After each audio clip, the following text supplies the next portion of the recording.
Bienvenidos a este programa de actualización médica continua en cáncer de próstata. Trataremos el tema de relación entre la terapia de deprivación androgénica y los eventos cardiovasculares en el paciente con cáncer de próstata. La terapia de deprivación androgénica se indica en diferentes estadios de la enfermedad. Las guías europeas indican que la terapia es estándar en todos los pacientes que se presentan con metástasis a distancia, ya sea con enfermedad M1 o con metástasis a los ganglios regionales, es decir, enfermedad N positivo, M0. En los estadios T3 y T4 de la enfermedad, la terapia hormonal se indica cuando el paciente es sintomático, cuando tiene enfermedad extensa o cuando tiene antígenos por arriba de los 25 nanogramos por mililitro. También está indicada como tratamiento adyuvante o no adyuvante cuando el paciente va a recibir radioterapia, y esto ha demostrado claramente una ventaja de sobrevida en los pacientes de alto riesgo. En los estadios T1 y T2 de la enfermedad, la terapia hormonal se indica en aquel paciente sintomático que necesita paliación y que no es candidato a recibir una terapia curativa. Finalmente, para aquellos pacientes que tienen un alto riesgo, es decir, un estadio T2C o un Gleason mayor de 7 o un antígeno prostático específico mayor a 20 nanogramos por decilitro, también hay indicación para la terapia de supresión androgénica. Finalmente, en aquellos pacientes que tienen vigilancia activa y que han empezado a salir del control del antígeno, también son susceptibles de recibir terapia de deprivación androgénica. De tal manera que la terapia de supresión hormonal se ha extendido hoy día a básicamente todos los estadios de la enfermedad. Y en muchos casos, una opción para estos pacientes puede ser la terapia intermitente, que ya ha sido discutida en muchos otros foros. El uso de esta terapia de deprivación androgénica inicia en 1941, cuando el Dr. Charles Huggin pudo demostrar que al suprimir la testosterona, ya fuera con orquiectomía o con estrógenos, el control de la enfermedad se hacía más fácil, es decir, observó reducción en el tamaño de la glándula prostática, disminución de los niveles séricos de fosfatasa ácida prostática, y es desde entonces que se empieza a manejar el tratamiento con bloqueo hormonal. Sin embargo, muchos pacientes tenían problemas por lo permanente que era el bloqueo al ser orquiectomizados o por los efectos psicológicos que tenía para el paciente estar orquiectomizado. Por otro lado, cuando el paciente recibía estrógenos, estos empezaron a mostrar, dado que el estrógeno utilizado era el dietilestilbestrol, efectos tromboembólicos severos, que llevaban al paciente a tener efectos cardiovasculares importantes, lo que obligó a la suspensión del tratamiento con altas dosis de dietilestilbestrol debido a estas consecuencias. La investigación subsecuente llevó a que el doctor Andrew Schally en el año 1971 lograra sintetizar un análogo de la hormona liberadora de gonadotrofinas, y es a partir de esta fecha que se introduce en el tratamiento del paciente con cáncer de próstata y se siguen utilizando hasta esta época. En el año 2001 aparecen nuevas investigaciones, y estas nuevas investigaciones encuentran que los antagonistas de la hormona liberadora podrían ser otra alternativa de tratamiento para el paciente que se presenta con cáncer de próstata. A la fecha, todas las investigaciones actuales siguen siendo encaminadas a reducir los niveles de testosterona séricas para tener un mejor control de la enfermedad en el paciente con cáncer de la próstata. Los agonistas, fueron utilizados como la primera opción terapéutica lógica. Agonista es un término bioquímico que define una sustancia capaz de unirse a receptores biológicos y ejercer una acción muy similar a la que hace la sustancia original. Los agonistas basan su mecanismo de acción en saturar el organismo de testosterona a nivel sérico, y dado que la regulación hormonal de los esteroides es por una retroalimentación negativa, la respuesta a este exceso de testosterona es la supresión en la producción hormonal. Pero esta respuesta de elevación de la testosterona, este incremento inicial, tiene un efecto llamado efecto Flare, traducido al español efecto Flamaso. Y este efecto Flamaso, que es el estímulo o incremento en la producción de testosterona, tiene consecuencias. Estas consecuencias es una estimulación aguda del cáncer de próstata que está mediada por la testosterona durante los picos de testosterona en los pacientes que se manejan con agonistas de la hormona liberadora de gonadotrofinas. Los pacientes requieren el uso de antiandrógenos para poderse proteger de este flamazo. Y este flamazo, esta elevación de testosterona, tiene consecuencias como son aumento en el dolor óseo, obstrucción vesical aguda, insuficiencia renal obstructiva, compresión radicular y, sobre todo, eventos cardiovasculares fatales por un estado que se presenta de anticoagulación. Por otro lado, un antagonista es el término bioquímico que define una sustancia natural o sintética que es capaz de unirse a receptores biológicos, pero solo con funciones de bloqueo. Su acción es la contraria a la sustancia natural original.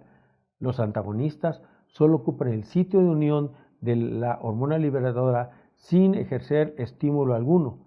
De esta manera, ni la hormona gonadotrofina ni el antagonista pueden estimular ninguna producción. Con esto podemos tener este cuadro comparativo. ¿Cuáles son las acciones que realiza el agonista a nivel del eje hipotálamo, hipófisis, gónada y cuál es la acción que efectúa el antagonista? Resaltando que ambos actúan a nivel del mismo receptor hipofisiario, pero el agonista lo va a estimular aumentando la producción de hormona luteinizante, de hormona folículo estimulante, de hormona liberadora de gonadotrofinas y aumentando también la producción de testosterona. Y que a lo largo del tratamiento con estos agonistas se presentan picos y micropicos de todas estas sustancias. En el otro lado tenemos a los antagonistas, los cuales hacen un bloqueo sin actividad alguna a nivel de estimulación, por lo tanto disminuye la hormona liberadora de gonadotrofinas, disminuye la hormona luteinizante, disminuye la hormona folículo estimulante y disminuye la testosterona. Y que a lo largo del tratamiento no se presentan ni picos ni micropicos de testosterona en estos pacientes, de tal manera que esto marca unas claras diferencias. Primero, hay un mayor tiempo de unión al receptor específico de los antagonistas en comparación con los agonistas. Hay mayor afinidad a la unión al receptor, hay una alta selectividad en la unión al receptor, hay una acción de bloqueo sin actividad biológica para estimular y, muy importante, no existencia de efecto flamazo. Por lo tanto, ni el bloqueo ni el flamazo hace la necesidad de uso de antiandrógenos en forma concomitante en estos pacientes. Aquí lo podemos ver en este gráfico. Lo que encontramos es que ya para el primer día de tratamiento con el antagonista había una reducción del 52% de los niveles de testosterona. Mientras, si volteamos a ver la curva gris, vemos que hay un incremento de la testosterona sérica. Hacia el tercer día, esto se reduce a un 92% y todavía con el análogo sigue incrementándose la testosterona.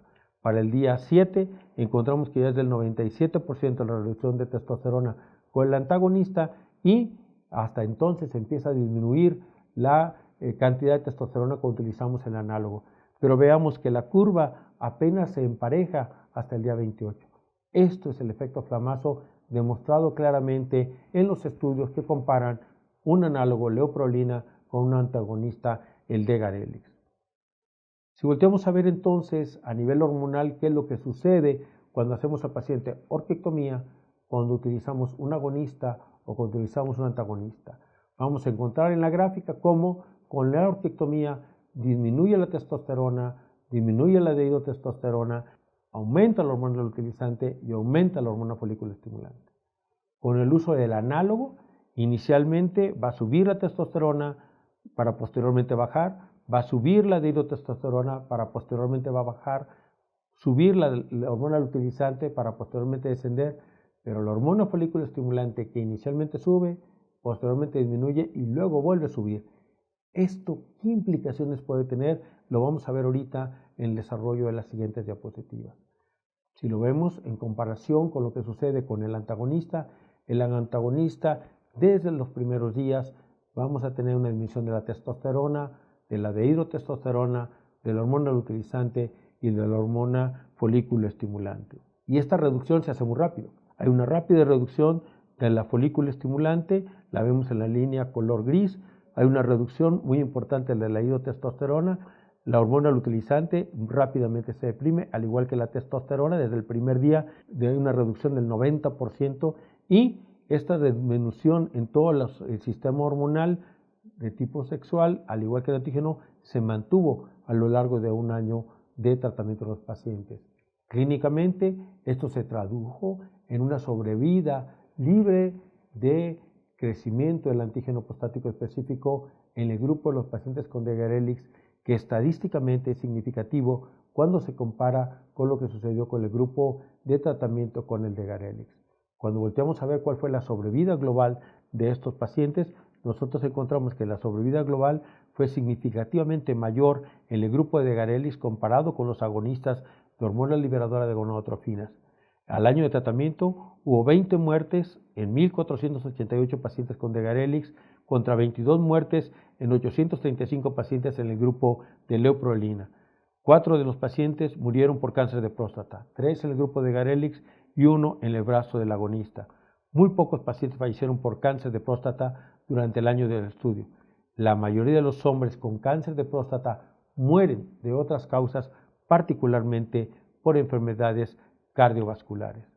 Es así que el doctor Albertsen hace un análisis específico de la mortalidad por enfermedad cardiovascular en los pacientes sometidos al protocolo comparando Degarelix contra un agonista LHRH. Y lo que él encuentra es que había una P estadísticamente significativa de mayor cantidad de eventos cardiovasculares severos o muerte en el paciente que recibe leuprolina comparado con el paciente que recibe Degarelix. Y si volteábamos a ver específicamente a los pacientes que tenían una enfermedad cardiovascular previa antes del inicio de su tratamiento para el cáncer de próstata, estos pacientes que tenían enfermedad cardiovascular tuvieron mucho más eventos severos que podían llegar hasta la muerte cuando estuvieron recibiendo el análogo LHRH en comparación con los que recibieron el agonista, con una P de 0.0077 que lo hace estadísticamente muy significativo. Y como podemos ver en la gráfica, esta diferencia en mortalidad y morbilidad cardiovascular se nota desde el primer mes de tratamiento. Vemos cómo las dos líneas se empiezan a separar en este momento histórico del tratamiento de los pacientes. De tal manera que al voltear nosotros a ver en barras qué es lo que sucede, podemos ver aquí cómo en el total de muertos que hubo por enfermedad cardiovascular fue mayor la cantidad de muertos en los pacientes que recibieron el análogo comparados con los antagonistas, y que en aquellos pacientes que tenían riesgo cardiovascular, esto se elevaba hasta 3 veces en el brazo de pacientes que recibieron leuprolina, lo que se elevaba un poco nada más en aquellos pacientes que recibieron Degarelix.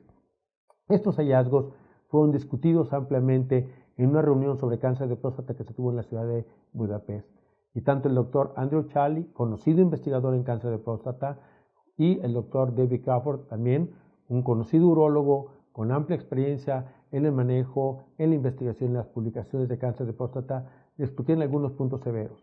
¿Qué pasa con la hormona liberadora de folículo estimulante? ¿Qué pasa con los riesgos cardiovasculares? ¿Qué pasa con el control del antígeno prostático específico? ¿Qué pasa con los eventos musculoesqueléticos? Y aquí ellos inician una discusión de qué es lo que está sucediendo con fosfatasa alcalina y cuál es el rol que todavía no se define con precisión que tiene controlar fosfatasa alcalina en el paciente que recibe terapia de supresión androgénica para controlar el cáncer de su próstata. ¿Qué rol tiene el folículo estimulante? La folículo estimulante estimula el crecimiento de las células PC3 en más del 100%, que lo hace estadísticamente significativo sobre el control. Pero veamos cómo, en la medida en que más concentración de folículo estimulante tenía, es decir, la barra azul y la barra verde, vemos nosotros cómo la posibilidad de que las células prostáticas crecieran estaba mayor. En la medida que se iba agregando este péptido inhibidor prostático, vemos cómo la barra negra, la barra gris y la barra azul iba disminuyendo la posibilidad de crecimiento de células prostáticas. Este estudio en vitro fue el primero en mostrarnos cómo la folículo estimulante juega un rol muy importante en el crecimiento de la glándula prostática. Pero más allá que esto, Mariani hace este otro estudio y él encuentra que los receptores de folículo estimulante y la hormona folículo estimulante se manifiestan en el tejido prostático normal en forma débil, en el crecimiento prostático de una forma más significativa, Cuando hay cáncer de próstata en una forma todavía más importante, pero que esta manifestación es mucho más importante cuando se trata de un cáncer de próstata metastásico. Pero también encontró este autor que la hormona folículo estimulante se puede encontrar y se puede manifestar tanto la folículo estimulante como sus receptores en el adipocito y en los miocitos cardíacos. Esto tendrá pues un papel importante en los eventos cardiovasculares que puede presentar el paciente con cáncer de próstata. Recordemos también cuáles son los predictores de extensión extraprostática. Todos sabemos que el mejor predictor de extensión tumoral extraprostático es el tamaño del tumor. Se sabe que el rango de riesgo que tiene es de 23.93, pero el segundo marcador para hablarnos de extensión extraprostática no es el antígeno ni el Gleason, es el nivel de hormona folículo estimulante, según lo mostró el doctor Ide y lo publicó en el año 2013. También, respecto a los predictores del tamaño del tumor, aquí sí, el antígeno prostático específico es el que mayor rango de riesgo nos da de que el paciente pueda tener un tumor mucho más grande.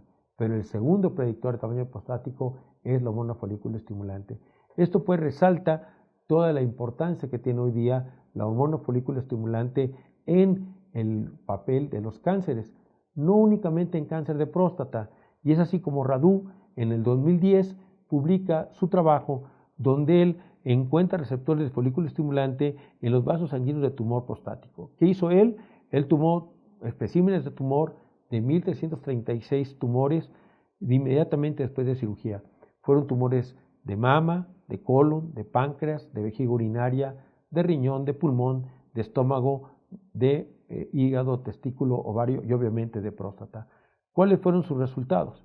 Que el receptor de folículo estimulante se expresa en las células endoteliales en todos los tumores y en todos los grados de tumor, incluyendo los estadios T1. Concluye él entonces que el receptor de folículo estimulante se expresa de forma muy selectiva en la superficie de los vasos sanguíneos en un amplio rango de tumores, incluyendo el de próstata. De tal manera que estos vasos tumorales se vuelven resistentes a la terapia, que la señal del receptor de folículo estimulante puede estar asociado con proliferación de células tumorales y que bajos niveles de folículo estimulante disminuyen la proliferación de las células del cáncer de próstata. Hay una plusvalía entonces biológica de folículo estimulante, ya que receptores de hormona liberadora de gonotrofinas en las células inflamatorias de la placa aterosclerótica, la actividad del receptor de folículo estimulante endotelio en los adipocitos y la densidad mineral ósea juegan un rol importante en la progresión de la enfermedad, y la deficiencia de andrógenos también parece estar ligada a la presencia de folículo estimulante. ¿Qué sucedió con folículo estimulante en el estudio del protocolo CS21? Pues lo que se encontró en este estudio CS21 es que el Degarelix disminuyó rápidamente la folículo estimulante y mantuvo los niveles de supresión a lo largo de un año de tratamiento. Los antagonistas, al igual que los análogos, afectan preferentemente a los receptores de hormona luteinizante y en forma selectiva a los folículos estimulantes. Pero veamos cómo después de 28 días, donde se logró una supresión de la folículo estimulante por ambos, análogo y antagonista, el análogo empieza a permitir que se produzca más folículo estimulante, lo que no lo permite el antagonista. En el estudio de extensión se pudo encontrar que había una diferencia. Había una mayor supresión de la folículo estimulante después del cruce de leuprolina a Degarelix. Después de un año, a los 364 días de estar utilizando leuprolina, el nivel de hormona folículo estimulante era de 1.2 unidades internacionales por litro en el brazo de Degarelix y 4.4 unidades internacionales por litro en el brazo de leuprolina. Después de 3 meses de haber cruzado a los pacientes que estaban recibiendo leuprolina a que recibieran Degarelix en el mismo esquema que marcaba el protocolo, es decir, una dosis inicial de 240 miligramos y después dosis cada 4 semanas de 80 miligramos, lo que se encontró es que la hormona folículo estimulante disminuía la cantidad de su producción. Aquí vemos en el gráfico claramente esta disminución. A los 3 meses después de haberse hecho la supresión, bajaba la hormona folículo estimulante, encontrando niveles de folículo estimulante de 1.4 unidades internacionales en promedio en el grupo de Degarelix y 1.6 unidades internacionales en el grupo de Leuprolide. Esto agrega un plus porque nos está hablando que hay un mejor control de la folículo estimulante en los pacientes que se cambian de Leuprolid a Legarelix, en un 30% de reducción en la cantidad que estaban teniendo de hormona folículo estimulante a nivel sérico. Esto nos abre una ventana de oportunidad en el manejo de aquel paciente que hoy día está recibiendo tratamiento con un análogo que empieza a mostrar incremento del antígeno prostático específico. Quizá sea muy útil en ellos cambiarlos a recibir el antagonista y beneficiar al paciente en esta reducción en la producción de folículo estimulante, con todas las ventajas que tiene hoy día el controlar los niveles de hormona folículo estimulante. Por otro lado, sabemos nosotros que todas las formas de terapia de reproducción androgénica reducen los niveles de testosterona.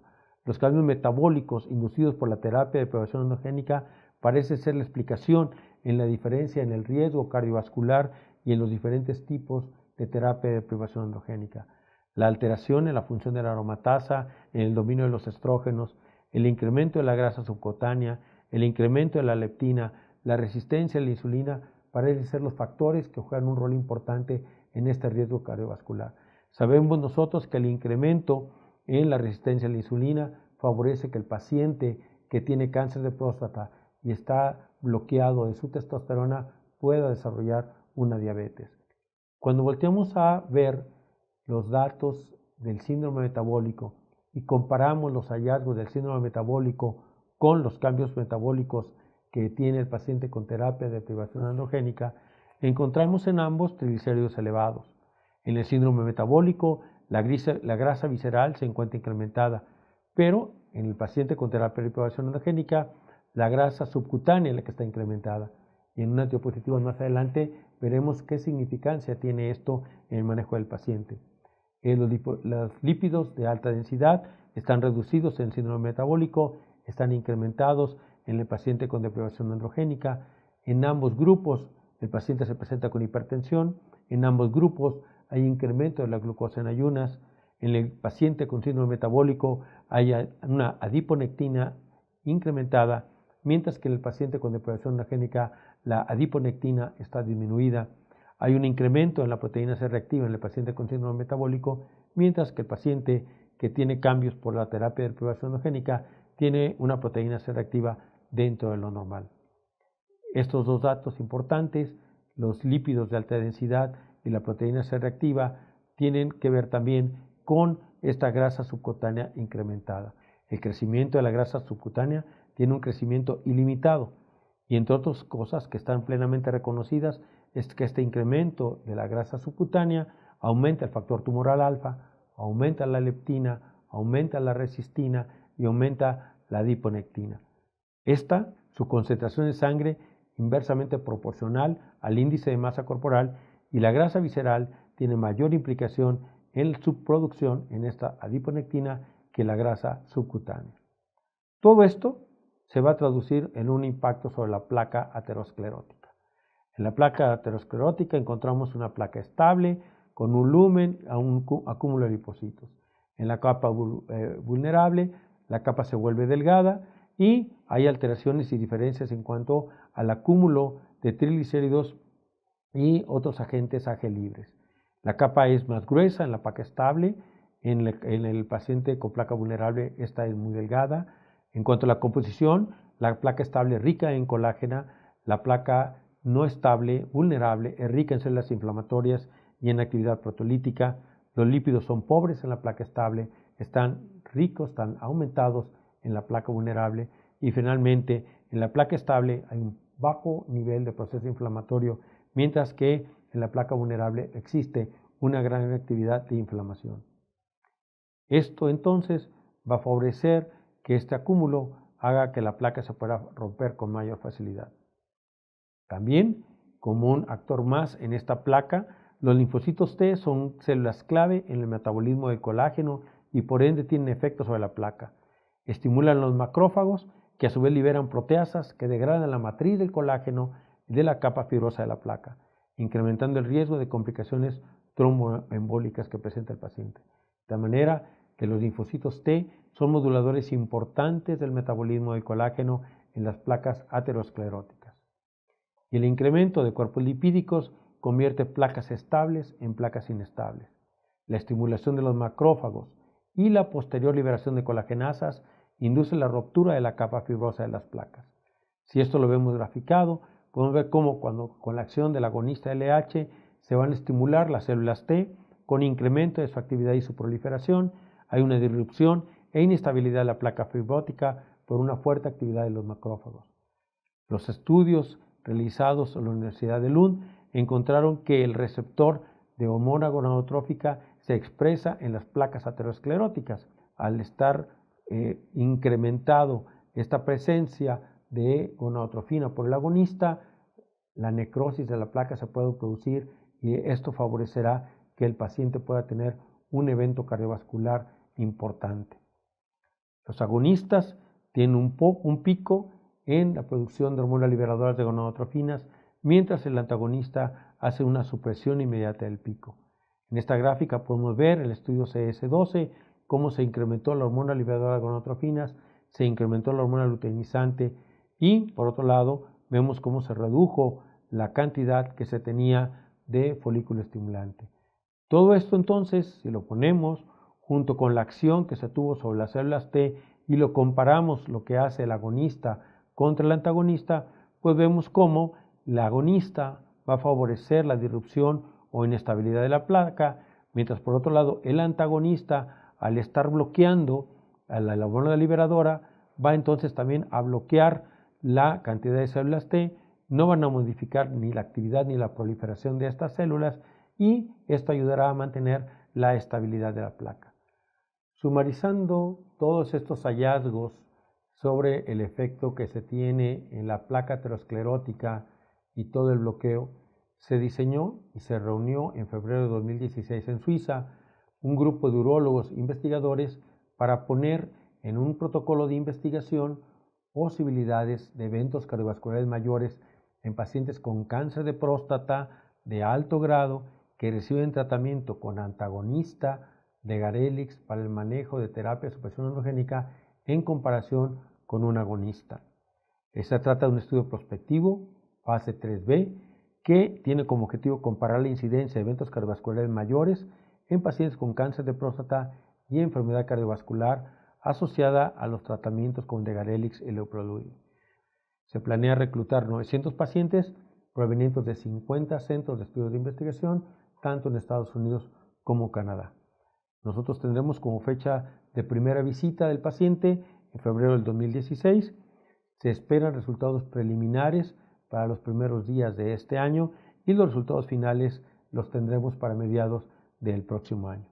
Todo esto nos podrá aclarar mucho las dudas y nos podrá corroborar los hallazgos que se han tenido, como el que se tuvo en el estudio CS21A, que a la hora de hacer la extensión de tratamiento de los pacientes que tienen un año en 2 brazos de tratamiento análogo contra agonista y los pacientes que reciben análogo fueron cambiados al brazo de recibir un antagonista y donde ya se había encontrado una alta probabilidad de sobrevida libre del antígeno en todos los pacientes tratados con Degarelix durante el primer año de tratamiento, ahora se buscaba si había mayor progresión o muerte en aquellos que recibían. El doctor Crawford encabeza este estudio de extensión después de un año de tratamiento para ver esto. Y la alta probabilidad de sobrevida libre de progresión del antígeno al cambiar de análogo a antagonista después de un año de tratamiento nos mostró que el rango de riesgo de progresión de la enfermedad para los pacientes que iniciaron con Leuprolide y se cruzaron al bajo de Degarelix disminuyó significativamente de 0.20 que era su rango de riesgo a 0.09 como rango de riesgo cuando eran cambiados a tratarlos con Degarelix. Al final de los 5 años de extensión del estudio, el riesgo de falla de antígeno prostático específico fue similar para ambos grupos, como lo podemos ver aquí al final de la línea amarilla y la línea roja. Volviendo pues a cuáles eran los efectos hormonales de la terapia de privación androgénica, volvemos a resaltar los beneficios que tiene el antagonista en comparación con el análogo para el manejo del paciente que se presenta con cáncer de próstata. Sobre todo en el riesgo de tener un evento cardiovascular para que el paciente que lo tiene incrementado con el análogo pueda tenerlo disminuido cuando recibe el antagonista y si este paciente se presenta con una enfermedad cardiovascular, evidentemente desde el principio pudiéramos nosotros tener una evaluación más precisa del paciente y quizás seleccionar desde un inicio el uso del antagonista en comparación del uso del antagonista y evitarle al paciente tener un evento cardiovascular mayor o incluso morirse y evitar este incremento 3 veces mayor de tener el riesgo de tener esta muerte por el uso del análogo en comparación con el uso del antagonista. Todos estos hallazgos llegaron a la autoridad sanitaria y llegaron a la FDA. Por lo tanto, la FDA hace un análisis de todo lo que se estaba presentando, el manejo del paciente con cáncer de próstata al estar suprimiendo la testosterona y lleva como conclusión que el 20 de octubre del 2010 la FDA notifica a los fabricantes de la hormona liberadora de gonadotrofinas la necesidad de agregar nueva información sobre la seguridad en la sección de advertencias y precauciones en las etiquetas de sus medicamentos. Hoy, enero del 2019, no se ha hecho para los antagonistas porque no se ha encontrado que ni aún la nueva información que advierte del riesgo de diabetes y enfermedades cardiovasculares como infarto, muerte súbita y accidentes cardiovascular en los hombres tratados con un antagonista solamente se presenta en los agonistas que son tratados de su cáncer de próstata con este tipo de medicamentos. Surge entonces la pregunta, ¿son los agonistas y los antagonistas efectivos en igual cantidad y tienen los mismos perfiles de seguridad? Bien, hasta mediados del año que entra tendremos nosotros la respuesta al tener los resultados del estudio PRONUNCE.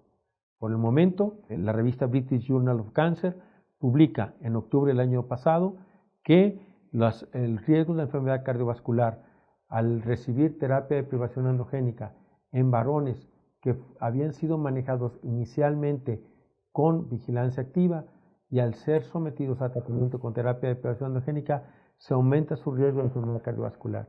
Ese es un estudio que se realiza en el estado de California, que tiene un sistema de salud muy grande e incluyen a todos los hombres diagnosticados con cáncer de próstata localizado entre el año 1998 al año 2008. Inicialmente, estos pacientes, un total de 7.637 pacientes, fueron sometidos a vigilancia activa y fueron seguidos hasta el 2010.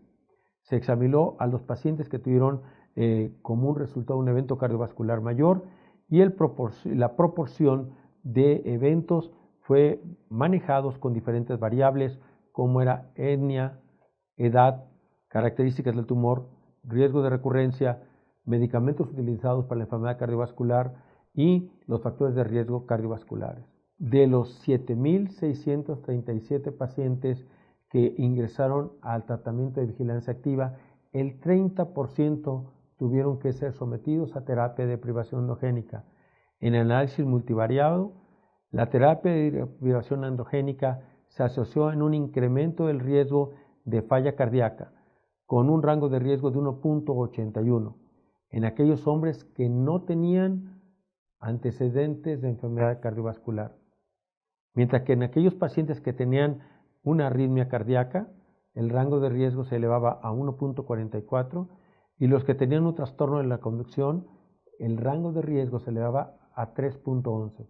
De tal manera que cuando hay una preexistencia de enfermedad cardiovascular, veamos que es 3.11 el rango de riesgo que tengan una complicación mayor de esta enfermedad cardiovascular que ya muestran los pacientes.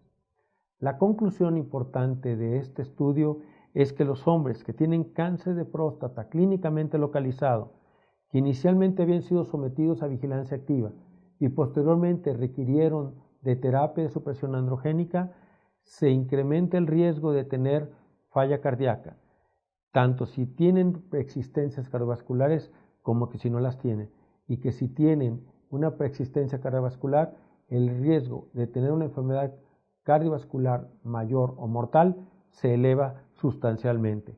Por lo tanto, en este grupo de pacientes, si es obligatorio o no hay otra alternativa más que utilizar un análogo, el paciente tiene que estar con monitoreo cardíaco continuo y se tiene que modificar obligadamente el estilo de vida, bajarlos de peso, ponerlos a hacer ejercicio para tratar de prevenir estas complicaciones cardiovasculares que son tan significativas en este grupo de pacientes.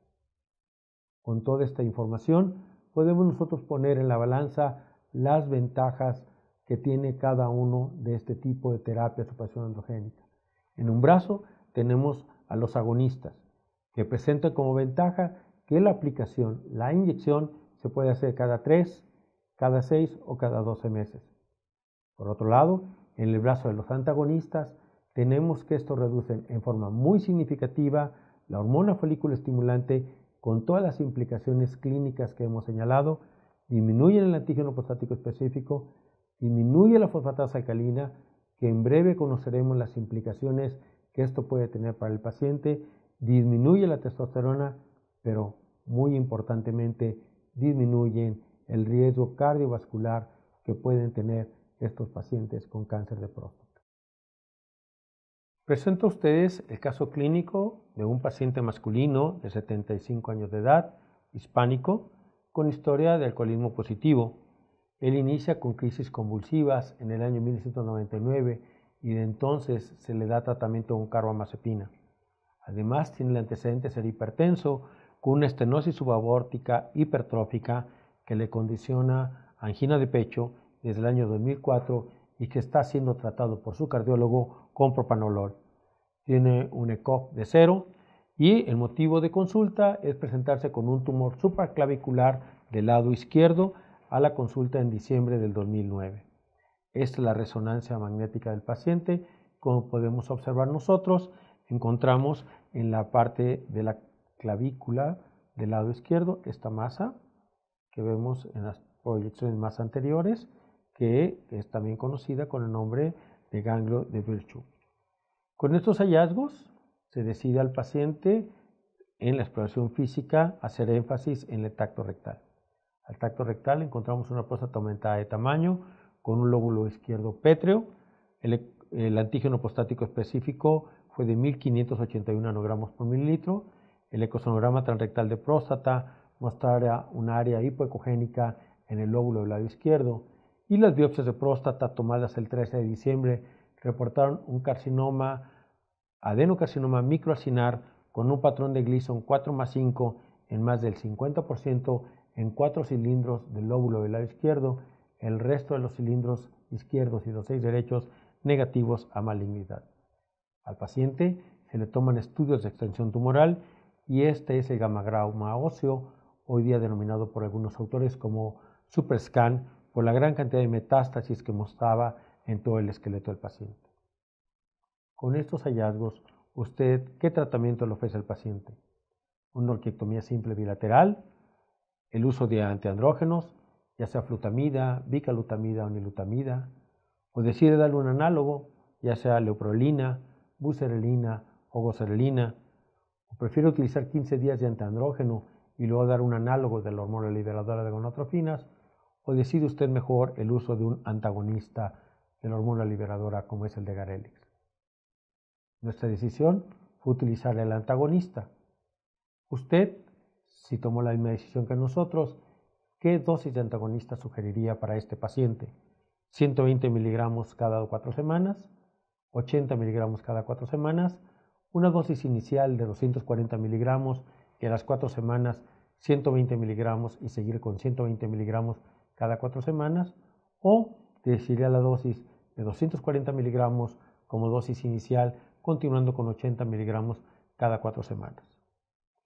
Nosotros, en base a los resultados de los estudios de adecuación de dosis que mostraron que la eficacia de la secuenciación 240-80 tenía resultados muy similares a la secuenciación 240-120, decidimos utilizar la dosis recomendada de 240 miligramos periumbilicales subcutáneos como dosis inicial y continuando con 80 miligramos cada 4 semanas y así sucesivamente.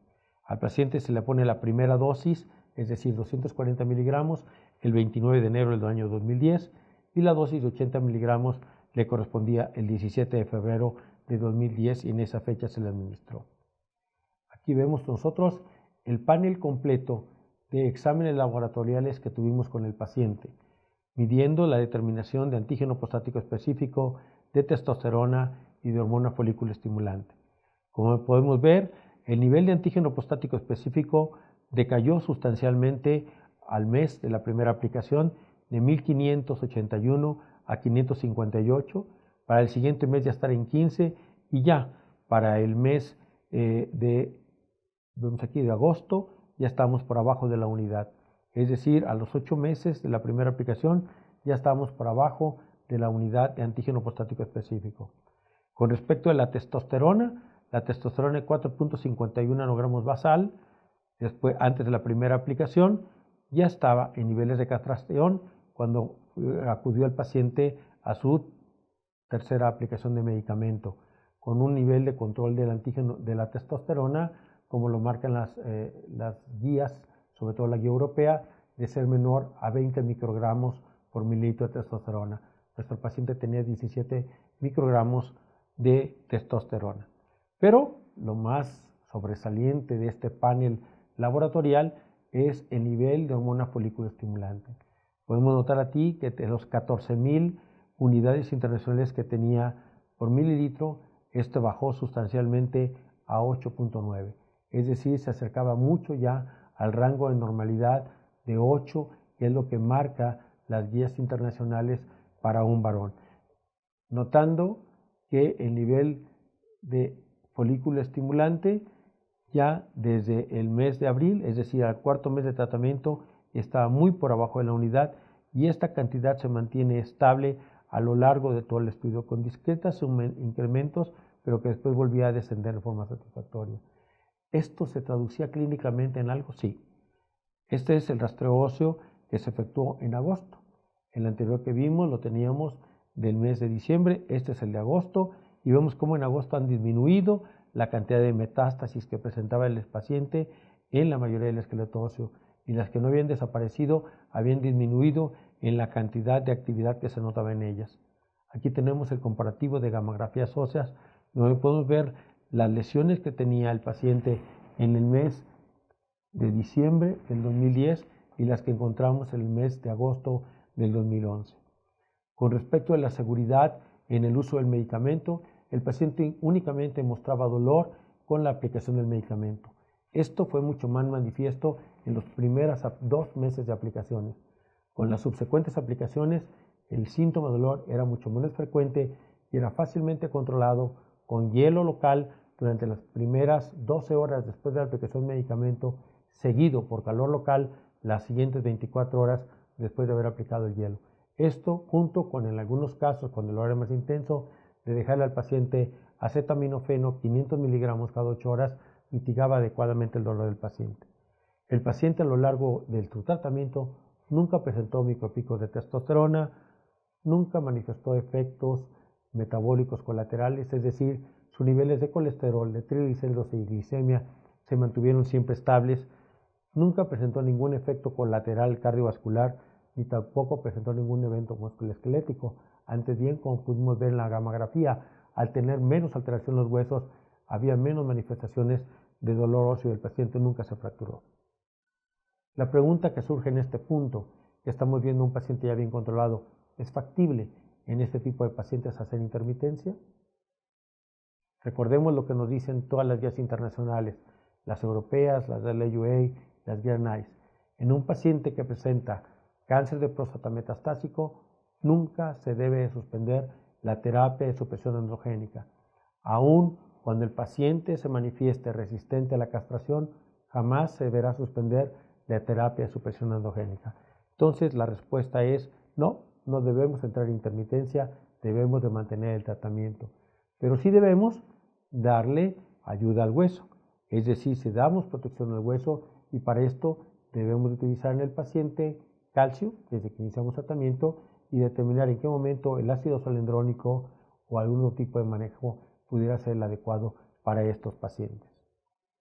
Si el antígeno se incrementara, ¿se agregaría a este paciente algún antiandrógeno? Hoy día podemos contestar claramente que sí. Para aquellas fechas todavía no teníamos a la mano ni abiraterona ni enzalutamida. Hoy día que ya disponemos de ella, sí. Este paciente, en caso de que se manifieste resistente a castración, debemos de utilizar un antiandrógeno. ¿Y el cuánto tiempo podemos esperar en este tipo de pacientes que desde el inicio se presentan metastásicos y que se vuelvan resistentes a la castración? Lo podemos esperar a los 6 meses, 12, 18 o 24 meses. En la mayoría de los casos esperamos que sean resistentes a castración a los 18 meses. Pues este paciente se muda a vivir a San Bernardino con uno de sus hijos en California en octubre del 2011. Pero es hasta junio del 2013. Acordémonos que empezamos tratamiento en enero del 2010. Es decir, estamos hablando de 27 meses que transcurrieron antes de que el paciente se volviera resistente a castración. Y es aquí cuando se le encuentra ya con una elevación del antígeno por más de 100 nanogramos. El paciente es trasladado a Los Ángeles, donde en un hospital en Los Ángeles es invitado a participar en un protocolo para administrarle carbacitaxel. En febrero del 2014, el paciente, después de haber estado recibiendo desde junio la dosis de carbacitaxel que le correspondía según el protocolo, él decide retirarse del protocolo. Él se quejaba mucho de los efectos colaterales que tenía la administración de este fármaco. Él continuaba con su administración de Garelix, 80 miligramos cada 4 semanas, y entonces el paciente, para estas fechas, continuaba con su alcoholismo y de febrero del 2014 hasta marzo del 2015, es decir, 13 meses después, durante una crisis epiléptica, cuando el paciente se encontraba alcoholizado, el paciente fallece. Entonces el paciente fallece no de su cáncer de próstata, sino de una causa extra. Como conclusión, podemos nosotros sacar el hecho de que en pacientes que se presentan con enfermedad cardiovascular importante, como era este paciente de 75 años de edad, que tenía un cáncer de próstata muy agresivo, el manejarlos con un antagonista de la hormona liberadora de gonadotrofinas, como es el de Garelix, es un tratamiento eficaz para el control del cáncer, es un tratamiento seguro, con efectos colaterales únicamente a nivel local, de dolor, durante 2 días después de la administración del medicamento, y con un excelente control de la enfermedad, prolongando el tiempo en que el paciente se puede manifestar resistente a la castración.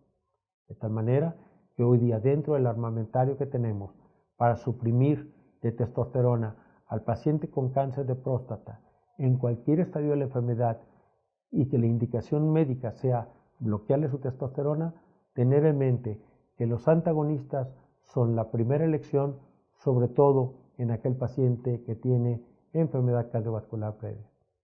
Muchísimas gracias.